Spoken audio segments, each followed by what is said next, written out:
What's up everyone, it's Marco Hanna, and 2014 has been quite a year for all of mobile technology. We've had plenty of good hardware and software being released throughout the whole year, and these are my top 5 smartphones, flagship smartphones, that were released in 2014. These could be great gift options by any chance, also just to kind of round up all the great smartphones released throughout all of 2014. So without further ado, let's go ahead and start up the top 5 of the best smartphones from 2014.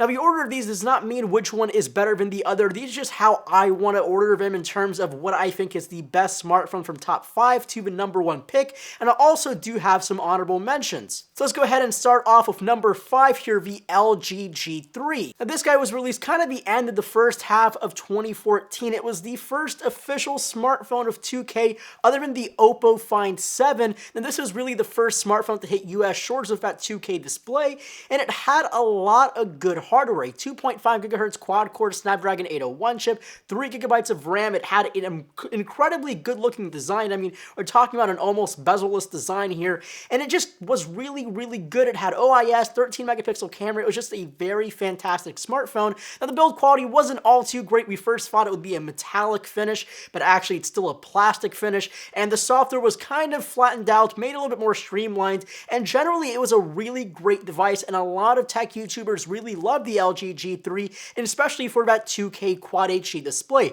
Now, it is pretty dim compared to the OLEDs and different IPS panels, but it was one of the best of its time, and it's still a very great smartphone. Now, number 4 is actually 2 devices that should already give you a hint of which ones I'm talking about. I'm talking about the iPhone 6 and 6 Plus. Now, you can say whatever you want. These 2 devices do deserve to be in the top 5 here because they actually have a giant leap from design and just kind of a standpoint from Apple, from only making small smartphones not bigger than 4 inches to making a 4.7 and a 5.5 inch class device.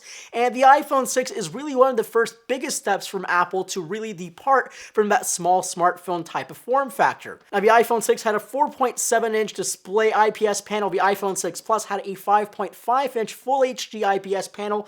And in terms of software, not really too many big changes there, just merely the design of the iPhone. It definitely is a more attractive iPhone than before, and it's really thin. Like at 6.7 millimeters, it's an incredibly thin device, and honestly, it's probably one of the best smartphones of 2014. That's why it's in the top 5, but just everyone who wants iPhones just fell in love with the bigger iPhones here, and they're just really great smartphones. Now, my number 3 pick this year is the brand new Moto X for 2014. Now, this is a pretty big change as well from the last generation Moto X that had a 4.7 inch display. This had a 5.2 inch display and great hardware, talking about the 2.5 gigahertz Snapdragon 801 chip, 2 gigabytes of RAM, Android 4.4.4, although some devices are already running Android 5.0 Lollipop, especially here in the US, and they just started rolling out in overseas, especially places like the UK. And again, this is basically what we've wanted from Motorola, a very good smartphone, an amazing build quality, a metal around the sides, really good materials in the back, just like before with Moto Maker, and also we have Android 4.4.4 KitKat and 5.0 Lollipop in almost bare stock form, and that's just a really great friendship and kinship that Google and Motorola having, now Motorola being owned by Lenovo. Now, my number 2 device is often forgotten for how good it was and still is, which is this guy right here, the HTC One M8 smartphone, released early 2014. Still one of the best smartphones of this year because, well, an all metallic finish, an all metallic build, an incredible build quality, boom sound speakers, in a beautiful 5-inch 1080p display. Just a really great, fantastic smartphone. There's really nothing wrong with the HTC One M8 because, I mean, honestly, it's one of the best smartphones of our year. The only big downfall is the 4-megapixel ultra-pixel camera, that duo function that really didn't work for a lot of people, and that was just the biggest downside for the HTC One M8. But other than that, the software is fantastic. It's getting 5.0 Lollipop. The Google Play Edition already has Android 5.0 Lollipop, and this one is not too far behind it. And my number 1 pick is a device that a lot of you will be surprised for me choosing it as my number 1 pick, which is this guy right here. I know I'm not a big Samsung fan, but this Galaxy Note 4, it's still one of the best smartphones, and honestly, the display is one of the big reasons why I love this phone so much. This display is incredibly crisp, a Quad HD 5.7-inch Super AMOLED panel.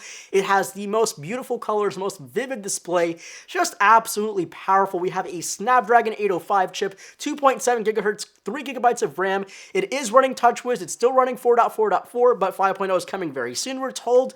Just generally a great phone. It also has a kick-ass 16 megapixel camera, OIS, the whole 9 yards. This is one fantastic flagship of all of 2014, and in my opinion, this is the best Samsung phone I've ever used ever, and especially for 2014, and this sets the bar pretty high for 2015, so I'm incredibly excited to see the new Samsung Galaxy Note 5 next year in September. So those are my top 5, but I do have some honorable mentions of phones that are really, really good, but just didn't manage to make the top 5. So the first one I want to talk about is the BlackBerry Passport. Now, honestly, I haven't had too much hands-on time with it. Cam did his full 30-day challenge and a full review of the BlackBerry Passport. And while BlackBerry is generally recognized as a dead company, the BlackBerry Passport has flagship specs, a really strange passport form factor, and just, it's incredible to see how much interest is in that phone because that was a very popular phone and popular video for PhoneDog.com. Most of you guys should know what this phone is. It's the brand new Motorola-made Nexus 6, and while this phone is absolutely a beast, it didn't manage to get into the top 5 because, one,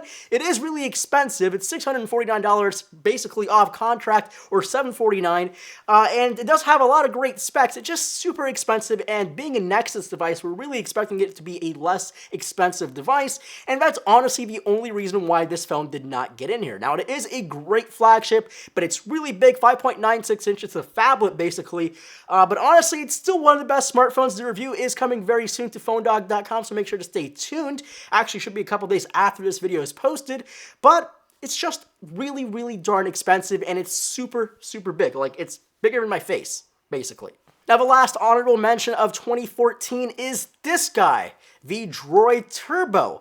Now, the reason why this is not in the top 5, and it really should be, is because it's a Verizon Wireless exclusive, and for that reason alone, it is not allowed to be in my top 5 because you can only buy it if you are a Big Red customer. Now, this phone is absolutely jam-packed with the best specs. Basically, all the specs of the Nexus 6, so an 805 chip, 3 gigabytes of RAM, 2.7 gigahertz quad-core processor, and it will be running Android 5.0 Lollipop. It even has a bigger battery at 3,900 milliamps, but it's just on Verizon Wireless. It even has a smaller 5.2-inch Quad HD panel, not 1080p, more pixels per inch than the Nexus 6, or really almost any phone except the Samsung Galaxy LTE-A edition of the Galaxy S5, which has a 5.1-inch Quad HD panel. So honestly, this phone deserves to be in it, but because of the Verizon Wireless only deal type of thing, it just does not deserve to be in my top 5. But it's still a very fantastic smartphone, and especially if you're on Verizon Wireless, you might want to buy this thing because it's a complete beast. So those are my top 5 smartphones and honorable mentions for 2014. It's been an incredibly crazy year, jam-packed with a lot of great smartphones and a lot of good software and a lot of great stuff and a lot of good people here on YouTube and PhoneDog.com. So again, I want to say thank you to everybody who has supported PhoneDog. We're continuing to grow. We're definitely going to make a lot more videos in 2015, so make sure to stay tuned. And also, I want to hear what you guys think about those top 5. What are your top 5s? Make sure to leave your thoughts and comments below in the comment section. Make sure to give this video a thumbs up, and if you haven't already, subscribe for future videos here at PhoneDog.com. And as always, my name is Marco Hanna, and I'll catch you guys in the next video.